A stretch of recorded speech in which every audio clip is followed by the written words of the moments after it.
Israel पर Hamas के हमले ने सऊदी अरब और ईरान के बीच अविश्वास की नई दीवार खड़ी कर दी। सऊदी अरब ने ईरान से कहा कि ईरान की सेना से सहयोग तो बढ़ाना चाहता है, लेकिन इसके लिए बड़ी शर्त है। यह शर्त ऐसी है जिसे ईरान कभी पूरा नहीं कर सकता। अब सवाल क्या है? दरअसल सवाल यह है कि क्या यह सऊदी अरब का डबल गेम है?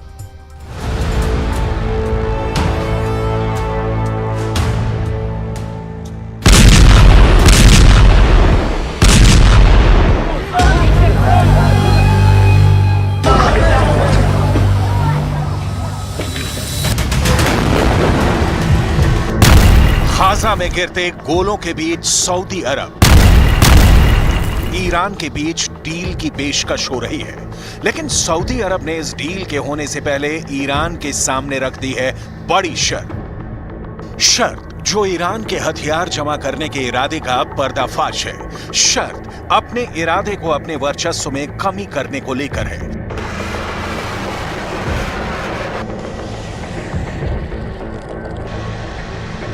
सऊदी अरब ने ईरान के साथ सैनिक सहयोग बढ़ाने के पहले सीधे और स्पष्ट शब्दों में कहा है कि ईरान क्षेत्रीय ताकतों को हथियार सप्लाई करना बंद करे।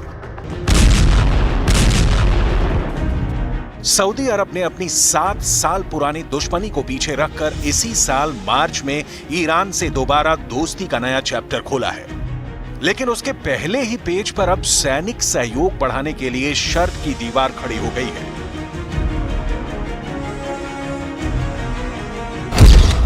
सऊदी अरब ऐसा क्यों कर रहा है? सऊदी अरब ईरान से आखिर चाहता क्या है? ईरान क्यों मानेगा अपने दोस्तों को हथियार सप्लाई नहीं करने की शर्त? क्या सऊदी अरब खेल रहा है डबल गेम?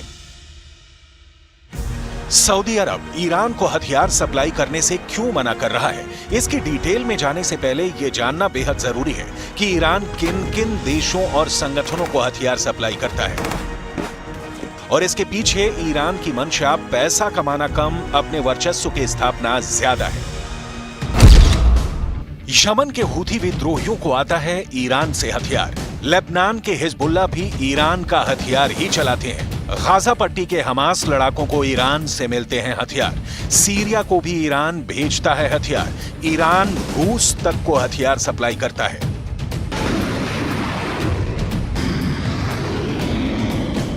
रूस इस वक्त जिन कामिकाजे ड्रोनों का धुआंधार इस्तेमाल यूक्रेन युद्ध में कर रहा है, वो ईरान से ही सप्लाई होते हैं।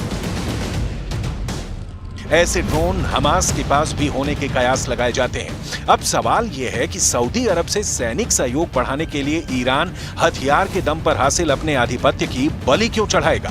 इस सवाल का जवाब डिटेल में दिखाएंगे।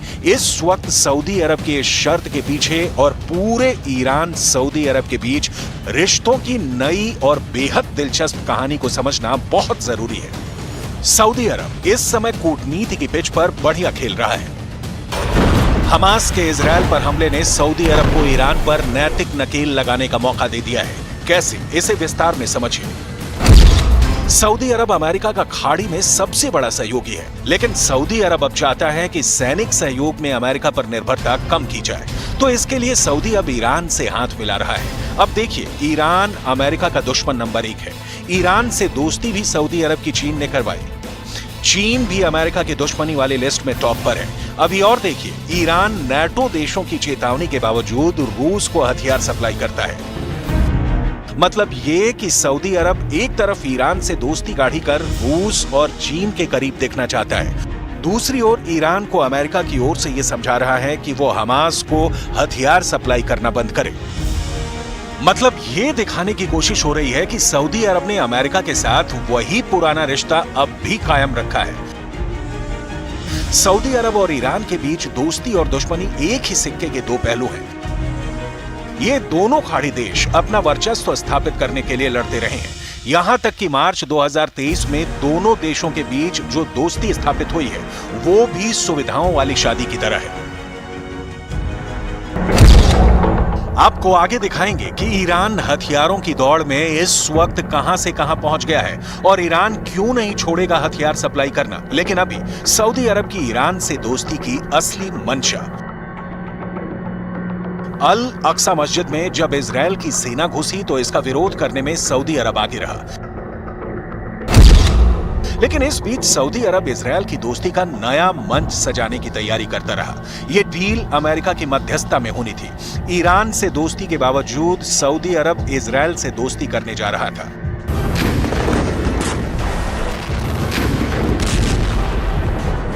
ऐसा इसलिए क्योंकि सऊदी अरब को गाजा से ज्यादा चिंता अपनी है, इजरायल उसके लिए फायदेमंद है। तो एक तरफ तो सऊदी अरब इजरायल को गले लगा रहा था, दूसरी ओर ईरान से गलबहियां कर रहा था। हमास के हमले ने सऊदी अरब के इस दो तरफा चरित्र को बेनकाब कर दिया। जिस अल अक्सा मस्जिद में इजरायली सेना के घुसने को हमास ने पूरी दुनिया में इस्लाम के खिलाफ हमला बताया, बदला लेने के लिए इजरायल पर हमला कर दिया।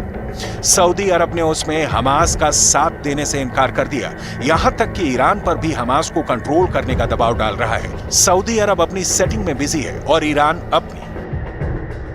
कई पश्चिमी मीडिया में रिपोर्ट आई कि हमास का हमला ईरान के ऑर्डर पर हुआ, क्योंकि ऐसा नहीं होने पर सऊदी अरब इजरायल के बीच डील हो जाती और ऐसा होता तो ईरान की सारी कूटनीति और क्षेत्रीय शहंशाही स्थापित करने की ख्वाहिश मिट्टी में मिल जाती।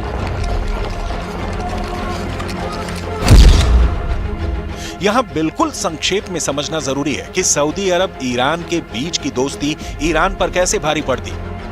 इजरायल सऊदी अरब डील होती तो ईरान क्यों होता परेशान? पहली वजह, ईरान के 3 मुख्य दुश्मनों इजरायल, सऊदी अरब और अमेरिका के बीच बड़ी डील होने की संभावना पैदा होती। दूसरी वजह, सऊदी अरब इजरायल की डील से खाड़ी में शक्ति संतुलन सऊदी अरब के पक्ष में झुकता, क्योंकि डील की मध्यस्थता अमेरिका कर रहा है। तीसरी वजह, खाड़ी में ईरान की बढ़ती ताकत पर तत्काल लगाम लगाने की संभावना पैदा होती।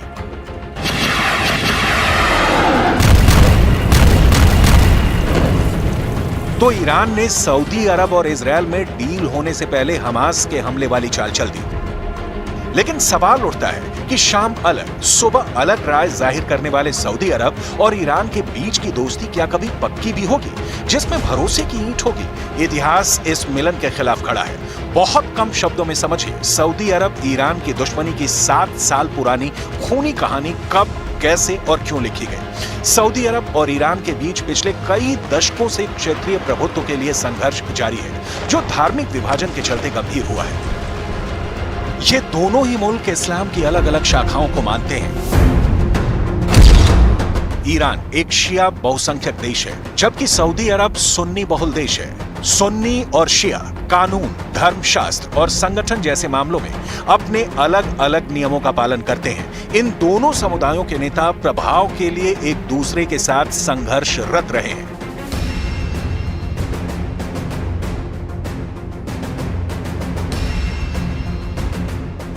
सीरिया से लेकर लेबनान और इराक से लेकर पाकिस्तान तक कई क्षेत्रीय संघर्षों ने इस विभाजन को बढ़ाने में अपनी भूमिका निभाई है। कहीं कहीं इन संघर्षों ने पूरे समुदाय को ही तोड़ दिया। ईरान यमन के हूथी को इसलिए सपोर्ट करता है क्योंकि वो शिया है। लेबनान के हिजबुल्लाह को भी इसलिए सपोर्ट करता है क्योंकि वो शिया है। इराक में भी सपोर्ट पहुंचाता है क्योंकि वहां भी शिया मुसलमानों की अच्छी तादाद है। लेकिन यह ध्यान रखने वाली बात है कि ईरान हमास को भी सपोर्ट करता है, जो सुन्नी है। लेकिन यहां मामला इजरायल के खिलाफ है, तो ईरान तो हर उसके साथ है जो इजरायल को अपना दुश्मन बनाते हैं। लेकिन दिक्कत तब हो जाती है जब ईरान के हथियार संपन्न देश या संगठन सुन्नी बहुल सऊदी अरब के दुश्मन हो जाते हैं। इसीलिए तो सऊदी अरब नया समीकरण बनाने की कोशिश में है। लेकिन यहां दिक्कत यह है कि यहां भी ईरान सबसे बड़ा रोड़ा है। चीन और रूस से सऊदी अरब का डायरेक्ट मिलन हो ही नहीं सकता, बीच में ईरान आएगा ही। और फिलहाल सऊदी अरब के पास इसका कोई हल नहीं है, लिहाजा सऊदी अरब का डबल गेम जारी है।